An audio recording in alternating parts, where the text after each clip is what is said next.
اعوذ باللہ من الشیطان الرجیم بسم اللہ الرحمن الرحیم۔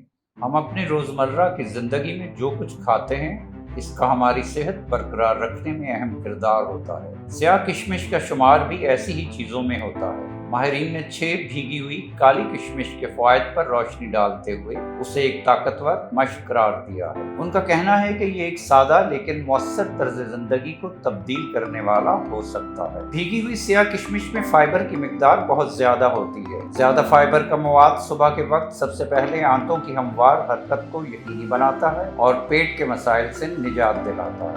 آج کے دور میں تقریباً ہر دوسرا فرد ہی خون کی کمی کا شکار ہے اور یہ ایک اہم تشویش ہے۔ ایسے میں کالی کشمش جسم کی فولاد کی ضروریات پوری کرتی ہے۔ سیاہ کشمش ہڈیوں کی صحت کے لیے بھی فائدہ مند ہے، خاص طور پر آسٹیوپوروسس کے شکار افراد کے لیے۔ اس کے علاوہ سیاہ کشمش میں بوران کی مقدار بہت زیادہ پائی جاتی ہے۔ یہ ایک ایسی معدنیات ہے جس میں کیلشیم بہت زیادہ پائی جاتی ہے۔ ہائی بلڈ پریشر کے مریضوں کو سیاہ کشمش ضرور کھانی چاہیے کیونکہ اس میں پوٹاشیم کی مقدار بھی مناسب مقدار میں پائی جاتی ہے۔ یہ ان لوگوں کے لیے بھی فائدہ مند ہے جو ہائی کولیسٹرول والے ہیں اور وہ لوگ جو دل کی بیماریوں میں مبتلا ہیں۔ اس کی ڈی ٹاکسیفائنگ خصوصیات کی وجہ سے سیاہ کشمش مہاسوں اور جلد کی دیکھ بھال کے لیے بھی بہت اچھی ہے۔ بالوں کی بات کی جائے تو سیاہ کشمش خون کی گردش اور سر کی جلد کی صحت میں مددگار ثابت ہوتی ہے۔ ناظرین، خالص و معیاری اشیاء خریدنے کے لیے www.chiltonpure.com پر تشریف لائیں اور معلوماتی ویڈیوز تک بر وقت رسائی کے لیے ہمارے چینل کو ضرور سبسکرائب کریں۔ ناظرین، یہ ویڈیو عام معلومات کے لیے ہے، اس حوالے سے اپنے ڈاکٹر سے بھی ضرور مشورہ لیں۔